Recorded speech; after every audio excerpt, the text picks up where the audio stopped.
जय हिंद दोस्तों, कैसे सभी उम्मीद करते हैं सुमस्त होंगे, अपने कार्य में व्यस्त होंगे। स्वागत है सभी का यूपी टेट जुलाई 2026 के एग्जाम में करने वाले एसएसटी समाज विज्ञान के most important question previous question paper हैं। बार बार एग्जाम में पूछे गए हैं क्वेश्चन, वही क्वेश्चन लिए गए हैं। टॉप 60 क्वेश्चन है। चैनल पर जो भी नए हैं चैनल को सब्सक्राइब कर लीजिए।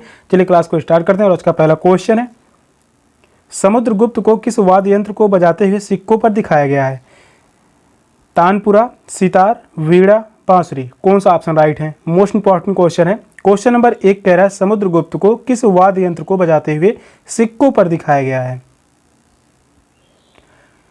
तो वह है वीणा। थर्ड ऑप्शन करेक्ट है, वीणा। सिक्कों पर वीणा बजाते हुए दिखाया गया है समुद्रगुप्त को। समुद्रगुप्त वीणा प्रेमी था। इस क्वेश्चन का आंसर है ऑप्शन सी। नेक्स्ट क्वेश्चन है, ए, बी और सी कथनों को पढ़ें, सही उत्तर का चयन कीजिए। यहाँ पर कथन दिया गया है, लगभग 200 साल के भीतर मगध सबसे महत्वपूर्ण जनपद क्यों बन गया? कई नदियां जैसे गंगा और सोन मगध से होकर बहती थीं। मगध का एक हिस्सा जंगलों से भरा था। इस क्षेत्र में लौह अयस्क की खदानें हैं। ऑप्शन है ए, बी सही है, बी, सी सही है, सी और डी सही है, ए, बी और सी सही है। कौन सा ऑप्शन राइट है? कथन से संबंधित क्वेश्चन पूछे जा सकते हैं और आज कथन से संबंधित ही क्वेश्चन करवाए जाएंगे। ए, बी, सी कथनों को पढ़िए और बताइए कौन से कथन सही है। लगभग 200 साल के भीतर मगध सबसे महत्वपूर्ण जनपद क्यों बन गया? कई नदियां जैसे गंगा और सोन मगध से होकर बहती थीं, तो यह सही होगा। मगध का एक हिस्सा जंगलों से भरा था, यह भी सही है। इस क्षेत्र में लौह अयस्क की खदानें हैं, तो यह भी सही होगा। तीनों ही कथन सही हैं, तो इस क्वेश्चन का आंसर होगा option D. Fourth option correct है। ए, बी और सी तीनों ही कथन सही हैं। जनपद की बात करें, महाजनपद उस समय जो है 16 महाजनपद हुआ करते थे। 16 महाजनपद हुआ करते थे, जिसमें मगध जनपद प्रमुख था।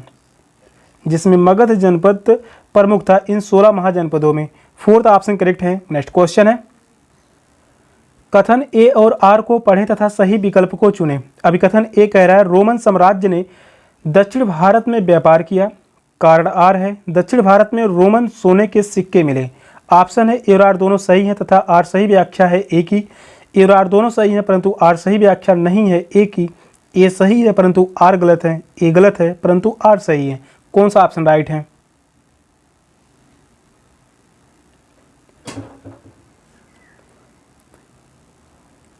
कथन ए और आर को पढ़ें तथा सही विकल्प को चुनें। अभिकथन ए कह रहा है, रोमन साम्राज्य ने दक्षिण भारत में व्यापार किया, तो यह बात सही होगा। कारण आर है, दक्षिण भारत में रोमन सोने के सिक्के मिले, यह भी कथन सही होगा। व्याख्या भी सही कर रहा है, फर्स्ट ऑप्शन राइट होगा। ए और आर दोनों सही हैं तथा आर सही व्याख्या है ए की। फर्स्ट ऑप्शन करेक्ट है। नेक्स्ट क्वेश्चन है, निम्नलिखित में से कौन सा मध्ययुगीन काल के वाणिज्यिक शहर का लक्षण यानी रूप है? मंदिर अर्थव्यवस्था एवं समाज दोनों के लिए ही महत्वपूर्ण होता था। यह राजाओं की राजधानी होता था। वहाँ सामान्यतः मंडपिका होता था। पुरोहित तथा तीर्थयात्री वहाँ के नागरिकों एवं यात्रियों की मुख्य संरचना संयोजक बनाते थे। कौन सा ऑप्शन करेक्ट है? जो भी क्वेश्चन लिए गए, हर एक क्वेश्चन इंपॉर्टेंट रहने वाला एग्जाम के लिए। बार बार एग्जाम में क्वेश्चन पूछे गए हैं। निम्नलिखित में से कौन सा मध्ययुगीन काल के वाणिज्यिक शहर का लक्षण है? वाणिज्यिक शहर का लक्षण होगा, मंदिर अर्थव्यवस्था एवं समाज दोनों के लिए महत्वपूर्ण होता है। तो यहाँ पर जो है धार्मिक व्यवस्था है। यहाँ पर जो है धार्मिक नगर की बात की गई है। धार्मिक नगर की बात की गई है। यह राजाओं की राजधानी होता था। यहाँ पर जो है प्रशासनिक नगर की बात की गई है। प्रशासनिक नगर की बात की गई है। वहाँ सामान्य मंडपिका यानी मंडी, मंडपिका किसे कहते हैं? मंडी को, जो कि बाजार की मंडी होती है। तो यहाँ पर जो है वाणिज्य के शहर की बात की गई है। थर्ड ऑप्शन करेक्ट होगा। वहाँ सामान्य मंडपिका होता था, तो यहाँ पर जो है वाणिज्यिक शहर का लक्षण दिया गया है। पुरोहित एवं तीर्थयात्री वहाँ के नगरों और यात्रियों की मुख्य संरचना संयोजन बनाते थे, तो यहाँ पर भी धार्मिक नगर की बात की गई है। धार्मिक नगर की बात की गई है। इस क्वेश्चन का आंसर है ऑप्शन सी। नेक्स्ट क्वेश्चन है, इतिहास के अवधिकरण यानी कालक्रम पर कथनों ए, बी और सी पर विचार कीजिए तथा सही उत्तर का चयन कीजिए। कथन ए कह रहा है, अंग्रेज इतिहासकारों ने भारत के इतिहास को 3 युगों में बांटा था। कथन बी है, विभाजन धर्म के विचार पर आधारित था। कथन सी कह रहा है, विभाजन में उपमहाद्वीप की अपार विविधता की अपेक्षा की गई। ऑप्शन है ए, बी और सी सभी कथन सही है। ए भी सही है, सी गलत है। ए सी सही है तथा बी गलत है। बी सी सही है तथा ए गलत है। कौन सा ऑप्शन राइट है?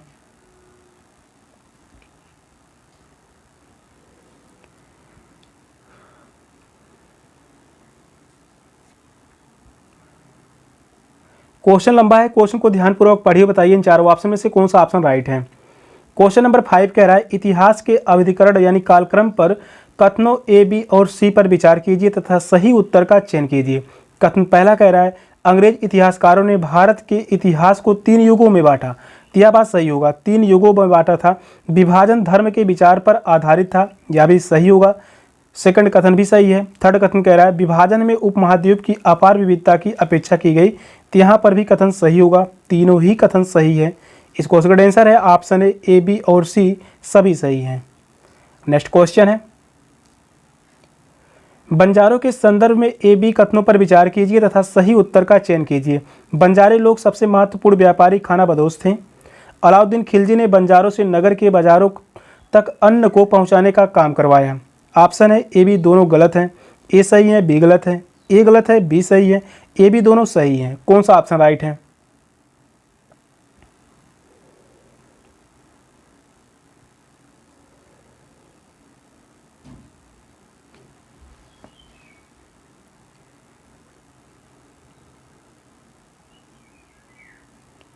बंजारों के संदर्भ में ए, बी कथनों पर विचार कीजिए तथा सही उत्तर का चयन कीजिए। बंजारे लोग सबसे महत्वपूर्ण व्यापारी खानाबदोश थे, यह बात सही होगा। अलाउद्दीन खिलजी ने बंजारों से नगर के बाजारों तक अन्न को पहुंचाने का काम करवाया, तो यह भी कथन सही होगा। दोनों ही कथन सही हैं। इस क्वेश्चन का आंसर है ऑप्शन डी, ए, बी दोनों सही हैं। फोर्थ ऑप्शन करेक्ट है। नेक्स्ट क्वेश्चन है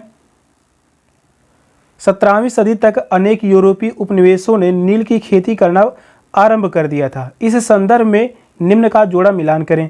फ्रांसीसी, पुर्तगाली, अंग्रेजी, स्पेनिश, ब्राज़ील, जमैका, वेनेजुएला, कैरिबियाई द्वीप। तो यहाँ पर चारों ऑप्शन दिए गए हैं। इन चारों ऑप्शन में से किस ऑप्शन में सही मिलान है वही बताना है।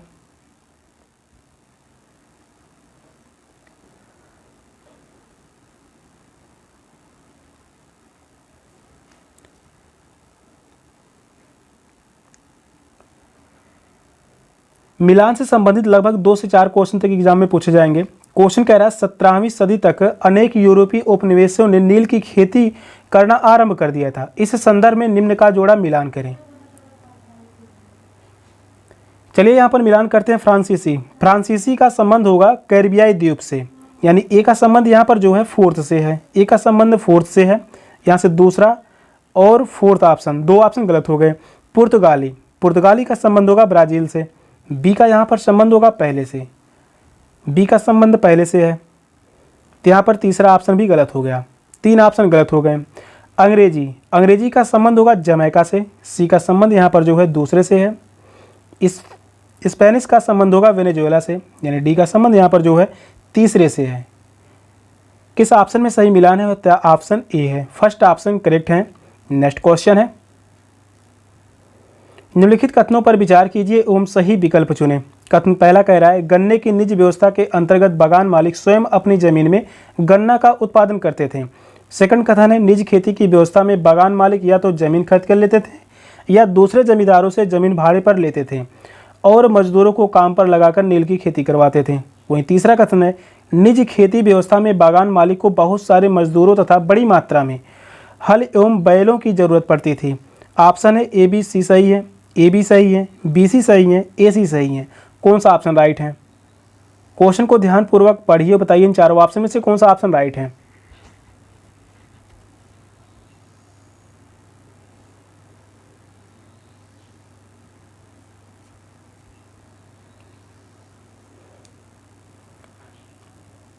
निम्नलिखित कथनों पर विचार कीजिए और सही विकल्प चुनिए। कथन पहला कह रहा है गन्ने की निज व्यवस्था के अंतर्गत बागान मालिक स्वयं अपनी जमीन में गन्ने का उत्पादन करते थे। ये स्वयं नहीं करते थे बल्कि मजदूरों से करवाते थे, तो पहला कथन गलत होगा। निज खेती की व्यवस्था में बागान मालिक या तो जमीन खरीद कर लेते थे या दूसरे जमींदारों से जमीन भाड़े पर ले लेते थे और मजदूरों को काम पर लगाकर नील की खेती करवाते थे, तो यह कथन सही होगा। थर्ड कथन कह रहा है निज खेती व्यवस्था में बागान मालिक को बहुत सारे मजदूरों तथा बड़ी मात्रा में हल एवं बैलों की जरूरत पड़ती थी, तो यह भी कथन सही होगा। बी और सी कथन सही है, तो इस क्वेश्चन का आंसर है option C, third option correct है। नेक्स्ट क्वेश्चन है,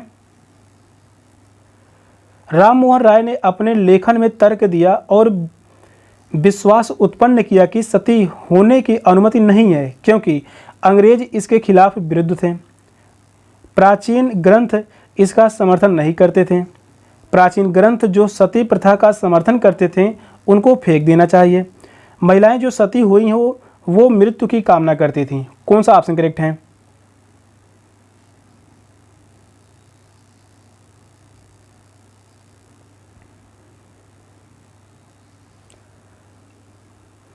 इंपॉर्टेंट क्वेश्चन है। क्वेश्चन नंबर 9 कह रहा है राम मोहन राय ने अपने लेखन में तर्क दिया और विश्वास उत्पन्न किया कि सती होने की अनुमति नहीं है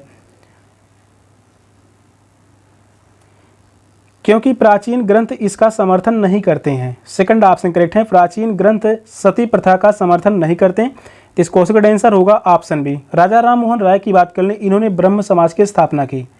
ब्रह्म समाज के संस्थापक कौन थे? तो वह है राजा राम मोहन राय ने। ब्रह्म समाज की स्थापना हुई थी 1828 में। 1828 में ब्रह्म समाज की स्थापना हुई।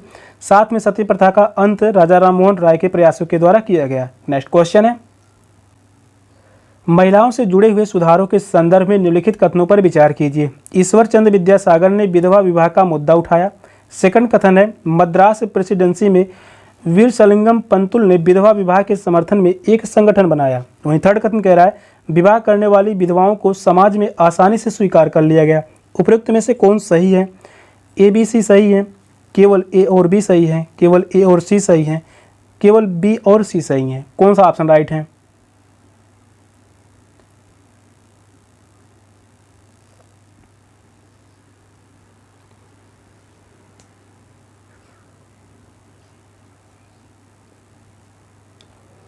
महिलाओं से जुड़े हुए सुधारों के संदर्भ में निम्नलिखित कथनों पर विचार कीजिए। कथन पहला कह रहा है ईश्वर चंद्र विद्यासागर ने विधवा विवाह का मुद्दा उठाया, तो यह कथन सही होगा। मद्रास प्रेसिडेंसी में वीरेशलिंगम पंतुल ने विधवा विवाह के समर्थन में एक संगठन बनाया, यह भी कथन सही होगा। विवाह करने वाली विधवाओं को समाज में आसानी से स्वीकार कर लिया जाता था, तो यह बात गलत होगा। थर्ड कथन गलत है, ए और बी सही है। तो इसका सही आंसर है ऑप्शन बी, केवल ए और बी कथन ही सही है। सेकंड ऑप्शन राइट है। नेक्स्ट क्वेश्चन है अभिकथन ए और कारक आर को पढ़ें और सही विकल्प का चयन करें। 19वीं शताब्दी में जब लड़कियों के लिए पहले स्कूल खोले गए तो उन लोगों में उनके प्रति भय था। वही कथन भी कह रहा है लोगों को भय था कि स्कूल जाने पर लड़कियों पर दुष्प्रभाव पड़ेगा। ऑप्शन है ए और आर सही है। आर सही व्याख्या करता है ए की। ए और आर दोनों सही हैं लेकिन आर सही व्याख्या नहीं है ए की। ए सही है लेकिन आर गलत है। ए और आर दोनों गलत हैं। कौन सा ऑप्शन राइट है?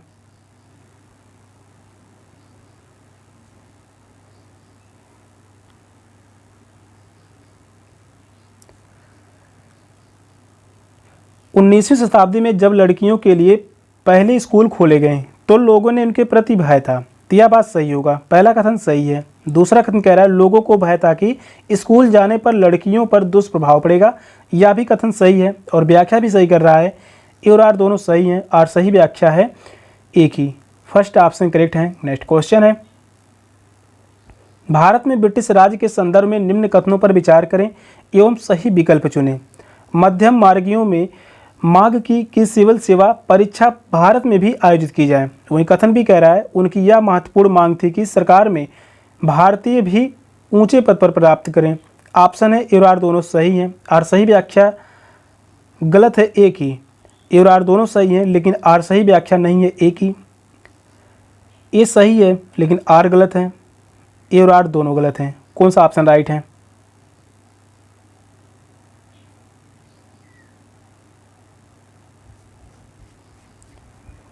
क्वेश्चन नंबर 12 कह रहा है भारत में ब्रिटिश राज के संदर्भ में निम्न कथनों पर विचार करें और सही विकल्प का चयन करें।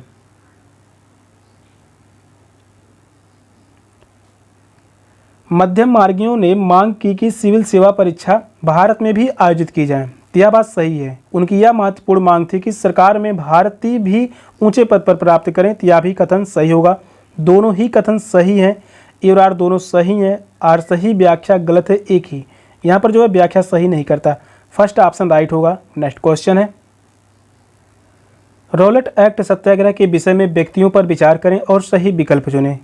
रॉलेट एक्ट द्वारा पुलिस की शक्तियां बढ़ाई गई थी और लोगों के अधिकार कुचले गए थे। सेकंड कथन कह रहा है मोहम्मद अली जिन्ना, महात्मा गांधी और अन्य सभी का तर्क था कि सरकार को लोगों को मूल स्वतंत्रता सीमित करने का कोई अधिकार नहीं था। थर्ड कथन कह रहा है यद्यपि हिंदू व मुस्लिम रॉलेट के विरोध में थे, फिर भी रॉलेट एक्ट सत्याग्रह अंग्रेजों के विरोध में राष्ट्रव्यापी संघर्ष नहीं बन सका। ऑप्शन है ए बी सत्य है, बी और सी सत्य है, ए और सी सत्य है, केवल सी सत्य है। कौन सा ऑप्शन राइट है?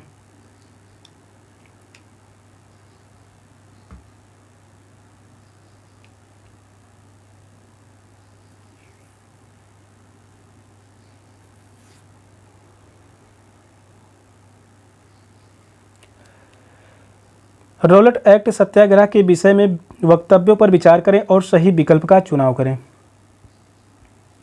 रॉलेट एक्ट द्वारा पुलिस की शक्तियां बढ़ाई गई थीं और लोगों के अधिकार कुचले गए थे। यह बात सही है। मोहम्मद अली जिन्ना, महात्मा गांधी और अन्य सभी का तर्क था कि सरकार को लोगों की मूल स्वतंत्रता सीमित करने का कोई अधिकार नहीं था। यह बात भी सही होगा।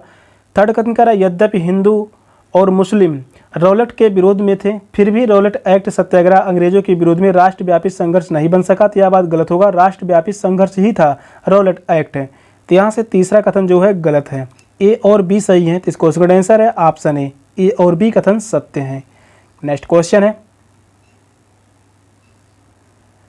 सरकारी शिक्षण संस्थाओं में अध्ययन तथा सरकारी संस्थाओं में नौकरी के अवसर में सहयोग हेतु किन आधारों को अपनाया जाता है? जाति, पारिवारिक आय, लिंग, व्यक्तिगत आय। सही विकल्प का चयन करें। यहाँ पर चारों ऑप्शन दिए गए हैं, कौन सा ऑप्शन करेक्ट है?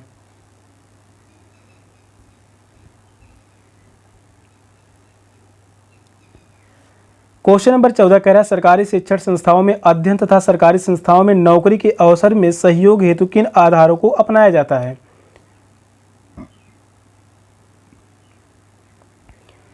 तो वह है जाति, पारिवारिक आय, लिंग, व्यक्तिगत आय। गलत होगा। तो इस क्वेश्चन का आंसर है option A. First option correct है। ए बी और सी सही है। नेक्स्ट क्वेश्चन है निम्नलिखित में से कौन सा विविधता की ओर संकेत करता है? समान जाति के परंतु भिन्न स्थानों पर रहने वाले लोग अपनी ही जाति के लोगों से शादी विवाह करते हैं। सेकंड कथन कह रहा है एक ही इलाके के छात्र परंतु भिन्न जातियों से संबंध रखते हैं, स्कूल में पढ़ते हैं। समान धार्मिक आस्था से संबंध रखने वाले लोग और एक ही इलाके में रहते हैं। कथन डी कह रहा है विभिन्न समुदायों की जरूरतों की खाद्य सामग्री और कपड़े एक शॉपिंग इलाकों में उपलब्ध है। सही विकल्प का चयन करें। ए और बी कथन सही है, ए बी सी कथन सही है, ए सी कथन सही है, बी और डी कथन सही है। कौन सा ऑप्शन राइट है? मोस्ट इंपॉर्टेंट क्वेश्चन है। क्वेश्चन कह रहा है कौन सा विविधता की ओर संकेत करता है? विविधता की ओर संकेत कौन सा कथन करता है? समान जाति के परंतु भिन्न स्थानों पर रहने वाले लोग अपने ही जाति के लोगों से शादी विवाह करते हैं। तो यह बात गलत है। विविधता की ओर संकेत नहीं करता। एक ही इलाके के छात्र परंतु भिन्न जातियों से संबंध रखते हैं और स्कूल में पढ़ते हैं। तो यह कथन सही होगा। समान धार्मिक आस्था से संबंध रखने वाले लोग और एक ही इलाके में रहते हैं। तो यह कथन जो है गलत है। विभिन्न समुदायों की जरूरतों की खाद्य सामग्री और कपड़े एक शॉपिंग इलाकों में उपलब्ध है। तो यह कथन जो है विविधता की ओर संकेत करता है। बी और डी कथन जो है या विविधता की ओर संकेत करते हैं। फोर्थ ऑप्शन राइट है। इस क्वेश्चन का आंसर है ऑप्शन डी। नेक्स्ट क्वेश्चन है निम्नलिखित में से कौन सा चलन विविधता की स्वीकार्यता की तरफ संकेत करता है?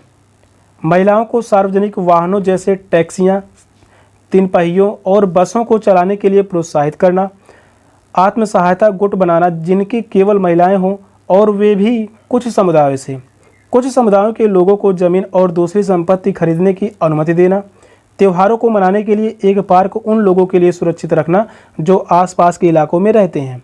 सही विकल्प का चयन करें। तीन चार ऑप्शन में से कौन सा ऑप्शन राइट है? क्वेश्चन लंबा है, क्वेश्चन को ध्यानपूर्वक पढ़िए और बताइए कौन सा ऑप्शन राइट है। जो भी क्वेश्चन करवाए जा रहे हैं हर एक क्वेश्चन इंपॉर्टेंट रहने वाला एग्जाम के लिए, बार बार एग्जाम में पूछे गए हैं। निम्नलिखित में से कौन सा चलन विविधता की स्वीकार्यता की तरफ संकेत करता है? यहाँ पर भी विविधता से क्वेश्चन पूछा गया है।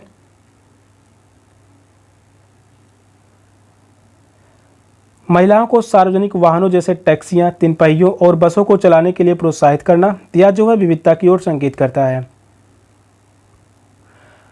आत्म सहायता गुट बनाना जिनमें केवल महिलाएं हों और वो भी कुछ समुदायों से, यहाँ पर जो है विविधता की ओर संकेत नहीं करता बल्कि यहाँ पर रूढ़िवादिता है।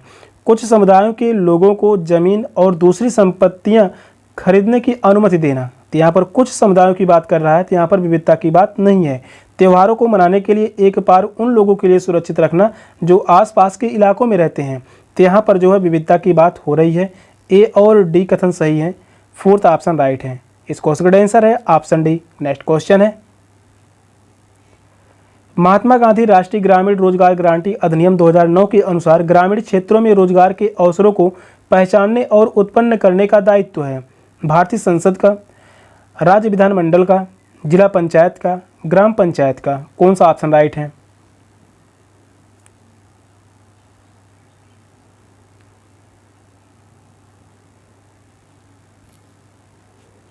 महात्मा गांधी राष्ट्रीय ग्रामीण रोजगार गारंटी अधिनियम 2009 के अनुसार ग्रामीण क्षेत्रों में रोजगार के अवसरों को पहचानने और उत्पन्न करने का दायित्व है, यह दायित्व है ग्राम पंचायत का। फोर्थ ऑप्शन करेक्ट है, ग्राम पंचायत का यह दायित्व है। नेक्स्ट क्वेश्चन है, निम्नलिखित का सुमेलित कीजिए तथा सही विकल्प का चयन कीजिए। एक तरफ है सरकार के स्तर, दूसरी तरफ है निर्णय के प्रकार, केंद्र सरकार, राज्य सरकार, स्थानीय सरकार।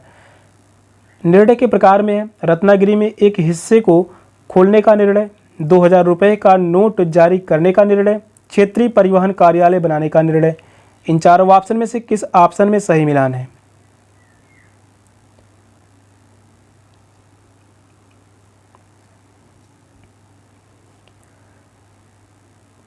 क्वेश्चन नंबर 18 का राइट आंसर क्या होगा? आप सभी कमेंट में आंसर देते रहिए। निम्नलिखित का सुमेलित कीजिए तथा सही विकल्प का चयन कीजिए।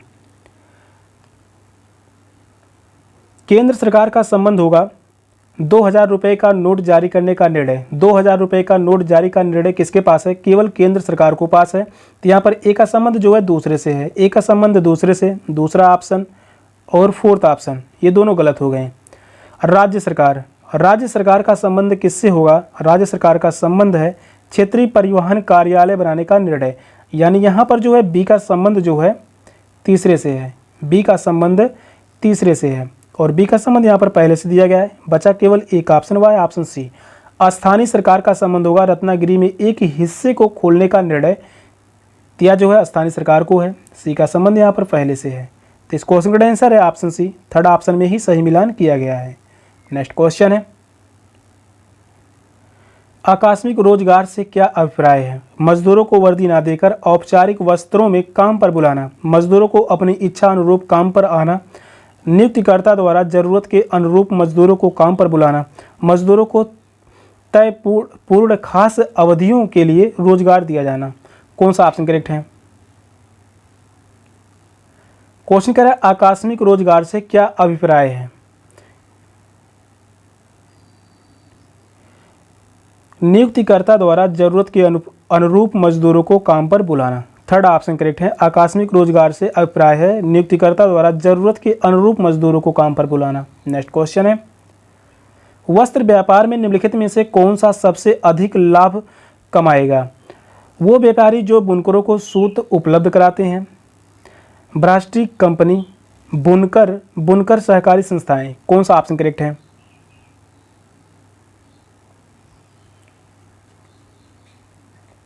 क्वेश्चन कह रहा है वस्त्र व्यापार में निम्नलिखित में से कौन सा सबसे अधिक लाभ कमाएगा?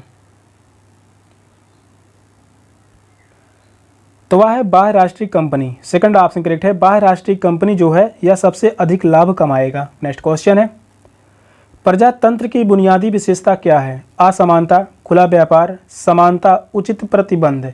कौन सा ऑप्शन राइट है? क्वेश्चन इंपॉर्टेंट है। प्रजातंत्र की बुनियादी विशेषता क्या है? प्रजातंत्र की बुनियादी विशेषता है समानता। थर्ड ऑप्शन करेक्ट है, समानता। नेक्स्ट क्वेश्चन है, कविता सुबह 5 बजे बस अड्डे पर चाय बेचती है, वह सुबह 7 बजे कविता सुबह 5 बजे बस अड्डे पर चाय बेचती है, वह 7 बजे दूर कुएं से पानी लेने जाती है, यहाँ पर कुएं है।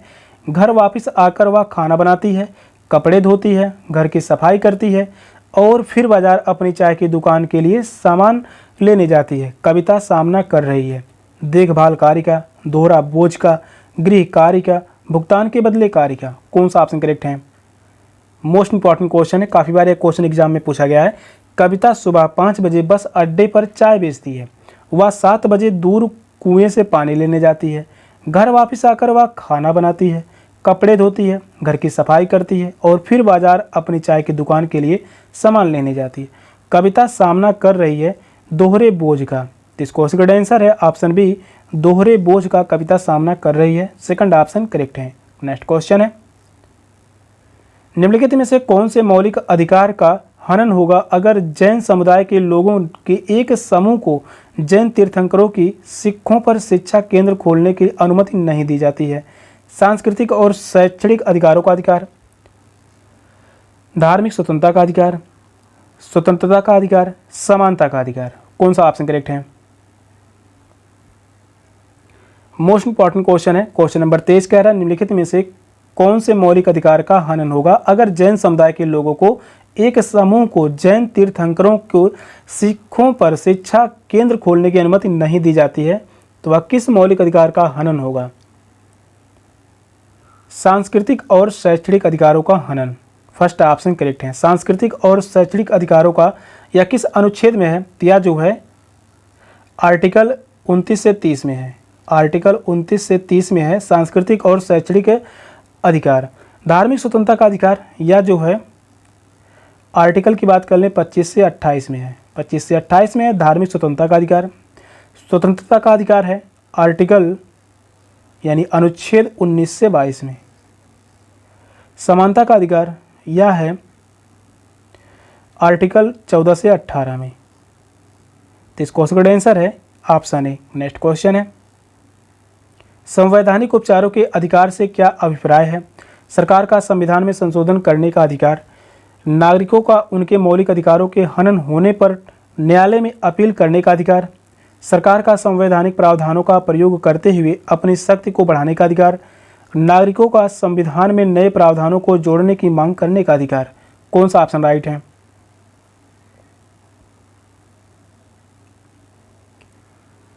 संवैधानिक उपचारों का अधिकार से क्या अभिप्राय है? नागरिकों को उन मौलिक अधिकारों को हनन होने पर न्यायालय में अपील करने का अधिकार।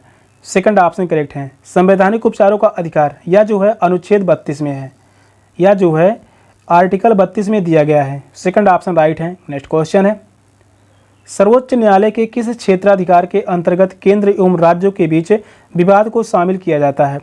प्रारंभिक क्षेत्राधिकार, अपीली क्षेत्राधिकार, सलाहकारी क्षेत्राधिकार, अवशिष्ट क्षेत्राधिकार। कौन सा ऑप्शन राइट है?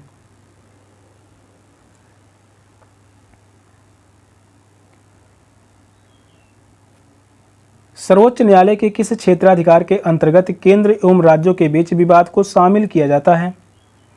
इसे शामिल किया जाता है प्रारंभिक क्षेत्राधिकार के अंतर्गत। फर्स्ट ऑप्शन करेक्ट है। इस क्वेश्चन का आंसर है ऑप्शन ए। मैन्युस्क्रिप्ट लैटिन भाषा से प्राप्त हुआ है जिसमें मेनु शब्द का अर्थ है मनुष्य, हस्त और हाथ, लेख, बुद्धि। कौन सा ऑप्शन राइट है?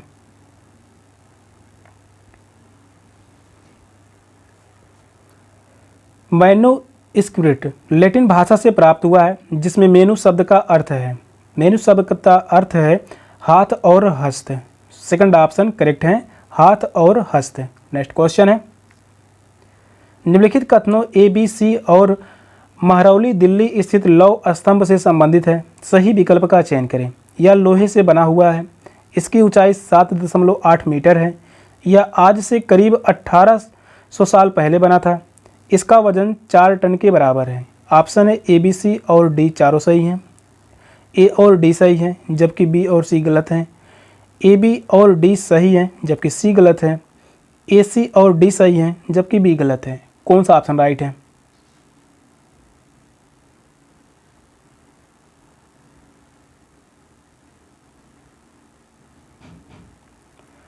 निम्नलिखित कथनों ए बी सी और महरौली दिल्ली स्थित लौह स्तंभ से संबंधित है। सही विकल्प का चयन करें।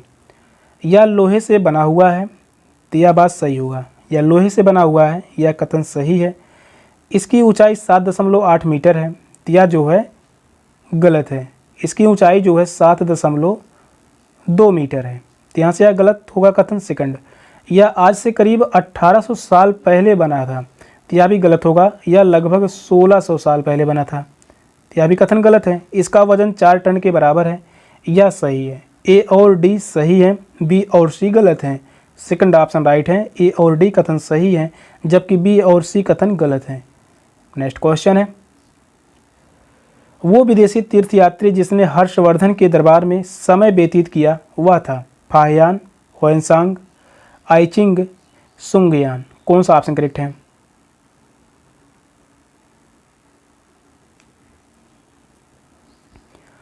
वो विदेशी तीर्थयात्री जिसने हर्षवर्धन के दरबार में समय व्यतीत किया था वह था हुएनसांग। सेकंड ऑप्शन करेक्ट है। हुएनसांग किसके दरबार में आया था? हर्षवर्धन के समय में आया था। और वहीं बात कर लें फाहियान किसके दरबार में आया था? चंद्रगुप्त द्वितीय के। चंद्रगुप्त द्वितीय के समय में आया था फाहियान। हुएनसांग आया था हर्षवर्धन के समय में। सेकंड ऑप्शन करेक्ट है। नेक्स्ट क्वेश्चन है, महापाषाण किसे चिन्हित करने के लिए खड़े किए गए? जमीन के अधिपत्य के लिए, उपलब्धियों को अंकित करने के लिए, परिवार में जन्म के लिए, कब्रगाहों के लिए। कौन सा ऑप्शन करेक्ट है? क्वेश्चन नंबर 29 कह रहा है महापाषाण किसे चिन्हित करने के लिए खड़े किए गए? इन्हें खड़े किए गए थे कब्रगाहों के लिए।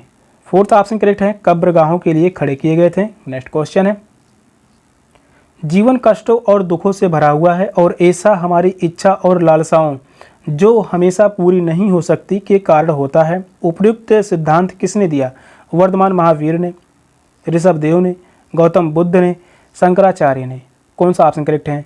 यहाँ पर सिद्धांत दिया गया, यह सिद्धांत किसका है? बहुत ही इंपॉर्टेंट क्वेश्चन है। जीवन कष्टों और दुखों से भरा हुआ है और ऐसा हमारी इच्छा और लालसाओं जो हमेशा पूरी नहीं हो सकती के कारण होता है। यह सिद्धांत किसने दिया है? गौतम बुद्ध ने। महात्मा बुद्ध का यह सिद्धांत है। थर्ड ऑप्शन करेक्ट है। इस क्वेश्चन का आंसर है ऑप्शन सी। सेशन का लास्ट क्वेश्चन था। क्वेश्चन कैसे लगे कमेंट में जरूर बताइएगा। चैनल पर नए हैं चैनल को सब्सक्राइब कर लीजिए। मिलते हैं फिर नेक्स्ट क्लास में, तब तक के लिए बाय बाय, टेक केयर, जय हिंद।